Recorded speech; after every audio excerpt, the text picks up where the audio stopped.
ตอนนี้ฮะก็ได้ปลาตัวเดียวพี่น้องเนาะฮะก็ออกมาตึกเนาะปลาหมักล่างตัวหนึ่งพอน้องเมยกำลังตึกแหอยู่พี่น้องเขาจอดเรือถาเนาะยันเรือไปตึกน้ำเล่าบ่ได้พี่น้องน้ำมันแห้งเนาะผู้ตึกผู้เซียนบ่ได้เดี๋ยวน้ำแห้งมันสูบไหลลงไปเลยเด้น้ำมันขึ้นไหลก็เก่าบอยก็เลยบ่ได้ไปตึกน้ำเนาะถ้าตึกบ่น้ำบ่แห้งพุ่นล่ะพี่น้องสบายดีเด้อพี่น้องสบายดีเบิดสุขุสุขคนเนาะสบายดีตอนเที่ยงตึกแหขาบเที่ยง หากได้ปลาตัวหนึ่งพี่น้องนี่เบิ่งบรรยากาศเนาะโอ้เด็กๆเปิดเพลงฟังนั่งเล่นก็ไม่เสือเขาออกมาตึกแกล้งพี่น้องอันนี้เขาเอิ้นแกล้งเนาะตึกแหอยู่แกล้งเนาะทั้งนั้นเขาเอิ้นปีกเนาะคนทางบ้านเขาเชื่อแต่ละบอนเลยพี่น้องคันปีกเนี่ยคืออยู่พุ่นเนาะอยู่ตะฝั่งพุ่นเอิ้นว่าตึกแหปีกเนาะย่ามน้ำขึ้นแห้งๆพุ่นแหละจังได้ตึกอยู่พุ่นอันนี้แกล้งเนาะน้ำท่วมแกล้งแล้วเขาเจ้าก็ไปตึกอยู่ปีกเบิ่งพี่น้องบรรยากาศดีพี่น้องเนาะหน้ามาเล่นมาถึกมือได้บ่ค่อยแดดมือนี่น้ำก็เย็นสบายเบิ่งนี่ไอ้เสืองามบ่พี่น้องบรรยากาศบ้านเฮาเนาะอยู่กลางแม่น้ำโค้งเลยนี่ป้าอำมาลากับเบาเล่ว่าอยู่ดอนผูกเอามาตึกแหไอเสือเราอยากมานำพี่น้องเป็นได้คักอยู่บ่บรรยากาศนะ เป็นตาอย่างมาใหม่อีกเยอะเป็นตาศิลาด้วยอยากมาใหม่มาอีกเรื่องเด็กๆดีเจพรไซนั่งท่าประตูซีตึกแฮก่อนพี่น้องเอาท่าเอาเหือขึ้นเนาะให้เราตึกแล้วจากจีเอาเหือขึ้นเทิงแล้วจากจีดึงเหือไปน้ำก้นเป็นตามันเล่นน้ำอยู่เนาะมวนแล้วนะนี่พี่น้องเป็นตาเล่นได้น้ำเนาะบ่เห็นแล้วประตูซีหมุดน้ำแล้วสงสัยแฮของมีแฮของกับถือปลากันหมดน้ำมันแห้งตึกน้ำเล่าบ่ได้พี่น้องแหของหรือเป็นนั่นเป็นนี่นะครับปดบ่เป็นเราซีมาแล้วพี่น้องใช้ปลา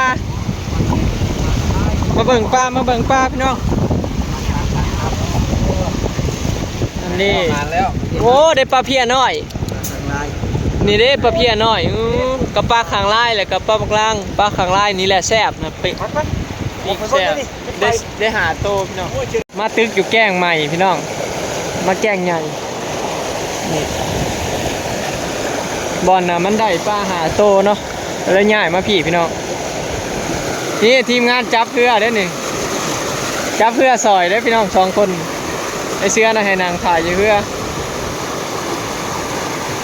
ขากบ่มันเข้าใจจับเพื่อขากบ่จับเพื่อให้ปลาเถ่าพี่น้องแล้วยังตึกแหอยู่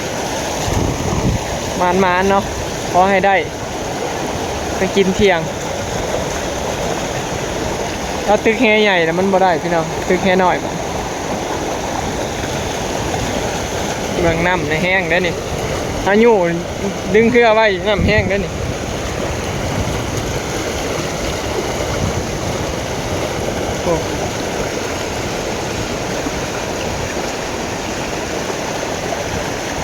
ตึกน้ำเล่าบ่ได้พี่น้องเราตึกน้ำแห้งเนาะบอยตึกบ่ได้เนาะตึกยากเพื่อสิตึกได้ทีละบาทนี่ยากเด้ถ้าน้ำแห้งแล้วนี่ถ้าบ่เซียนเดี๋ยวนี้กันแฮบของแฮยังนี่ปดบ่เป็นเลยเด้น้ำมันสูงแห้งปดยาก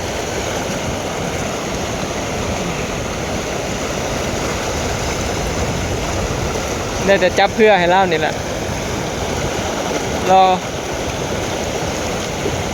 รอรุ่นน้ำกันพี่น้องอำมาลากับเบาเล่ถ่าอยู่ดอนพุ่นละถ่าอยู่2 คนเล่นน้ำถ่าอันนี้มาตึกแห ต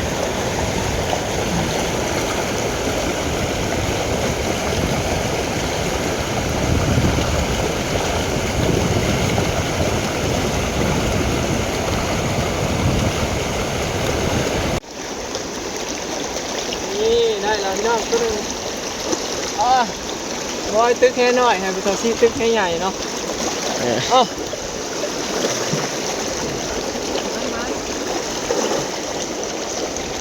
เนื้อใหญ่เนาะ ขาดอ่ะ เนื้อดีๆเนาะ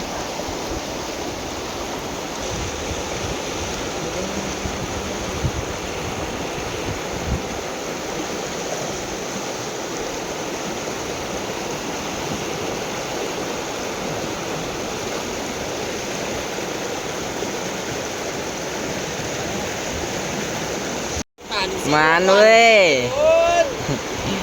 เบิ้ลหลังเลยเนาะกับลูกวันนี่ ลงวานเนี่ยนะจ๊ะ เนี่ยน้ำมันแห้งก็เลยไปลงวาน วานละ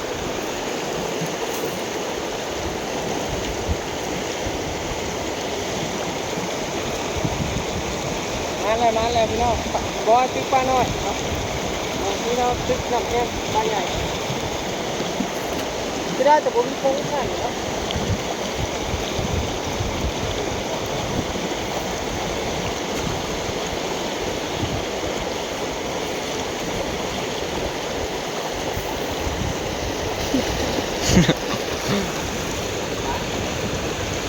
ซีมาแล้วพี่น้องแยกทีม ปืนปลาใหญ่สีแห้งน้องเอ้ย ใส่ เอ้ายืนอยู่กับยักล้มโคตรปืนน่ะ เด้โอ้พ่องหลองได้ปลายังไงนี่นะปลากดกระเป๋าบ้านปลาเก่า เป่า นี่ได้2ตัวพี่น้องบอยก็ได้2ตัวตัวที่3หลุดไป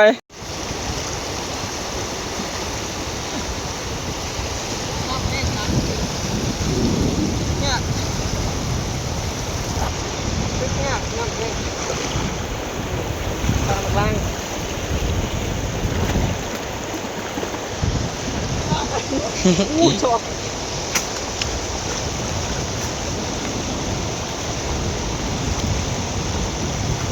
มาแล้วพี่น้องอุ้ยเราที่แม่กะคือปลาใหญ่ตันของเราแล้วเราที่ปลาใหญ่ตันนี้เราดีกัดจุดปลาใหญ่ตันนี้เรามันก็บ่ฮู้ที่บาทมันสิถึงปลาใหญ่เนาะมันบ่ฮู้เด้ว่าสิถึงปลาใหญ่มันก็แห้งเอาบ่ตึกบ่กล้าบ่ได้เด้พี่น้องมันทำบ่จะตึกปลาน้อยบ่ถึงปลาใหญ่บ่ถึงตึกปลาใหญ่มันแห้งน้อยบ่ได้อยู่เด้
นี่เขากระเทียวใส่ ไม่ได้ว่าเอาไปเล่น ฮะ เป่าเอาไปเล่น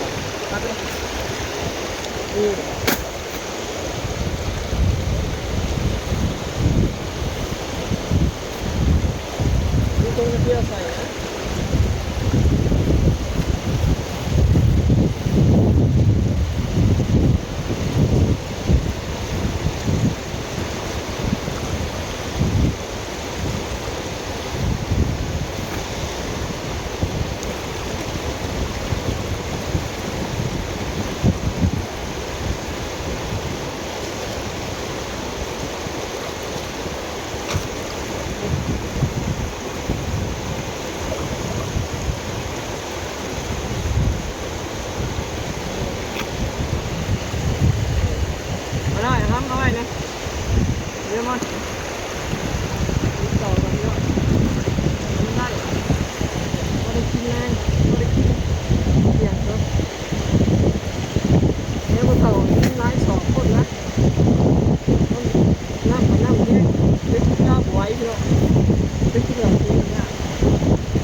นั่งเรือไปต่อพี่น้องตอนนี้บ่ายแล้วเนาะบ่ฮู้ว่าพอต่อซีสิพาไปตึกซะอีกหรือว่าสิไปกินข้าวเนาะ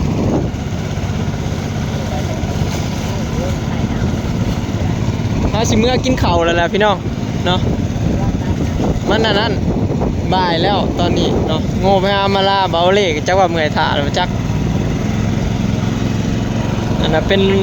เรือดูดทรายดูดหินครับพี่น้อง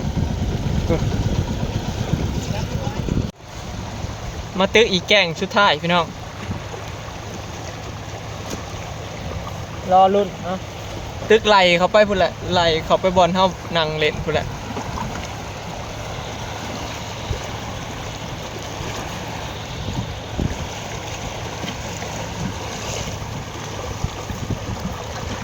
น้ำก็แห้งแห้ง น้ำมันแห้งพลาดตื่นอยู่ฮะตึกอะ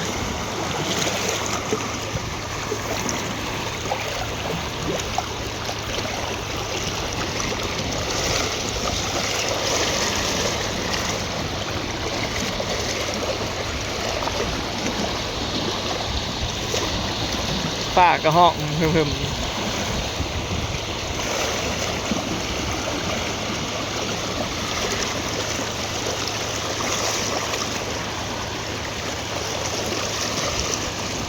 รอลุ้นท่านผู้ชม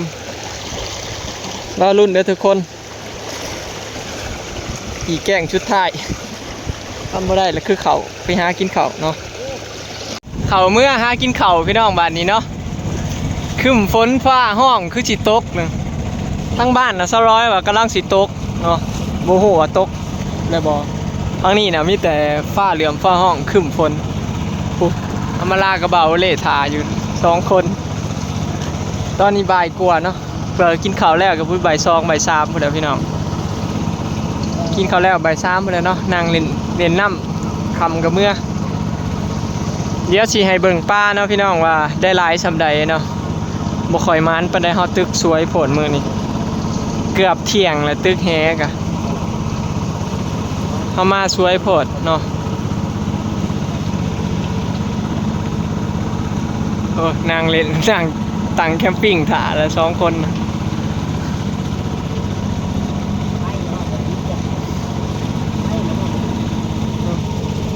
บอลเล่นเท่ากันนี่แหละพี่น้องเล่นน้ำมือแรงเนาะมาเบิ่งปลาของเฮาพี่น้องนี่จับเตืองใส่กันด้วยครับนี่นี่แหละผลงานเขาไปเนาะ ไปแกงบ่ ไปแกงตึกอยู่แกง ตึกมันแกง แมนอันนี้ปลาข้างไร่พี่น้องปิ้งแซ่บเนาะกับปลาหมักล่างกับปลาเพียนเนาะ โอ้ซอยนี่ครับ ปลาเพียนใหญ่ตัวหนึ่งเนาะเห็นบ่พี่น้อง แต่ตัวเพียงไงประมาณ5 โลเนี่ย ประมาณแมนประมาณ5 โลนะปลาหมักล่างกับประมาณโลแล้วก็ปลากดกับประมาณ3 โลนี่แหละ นี่แหละพี่น้องเนาะคนงานทำมือนี่หมานอยู่พอได้กินอยู่พี่น้องคนดังไฟกับดับพี่น้องได้ดังใหม่ โอ้ยดับจะออกไปพี่น้องเลยมันเฮ้ยอายดับปุ๊บเลยกับไพ่บ่มีมันเอาไพ่ไปซื้อ เป็นไงไอ้ออกไปตึกแกล้งครั้งแรก มวนคักหน้ามาอีก บ่แม่นลาบบ่ ม่วนพี่น้องไปตึกแฮเนาะโอเคเนาะพี่น้องคลิปนี้ก็ฝากกดไลค์กดแชร์กดติดตามเป็นกำลังใจให้บอยเด้อเนาะพี่น้องไปแล้วสบายดีพาเบาเสือไปตึกแฮนำอยู่แกล้งเนาะมื้อนี้ไปเฒ่าอำลาเล่นน้ำถ่า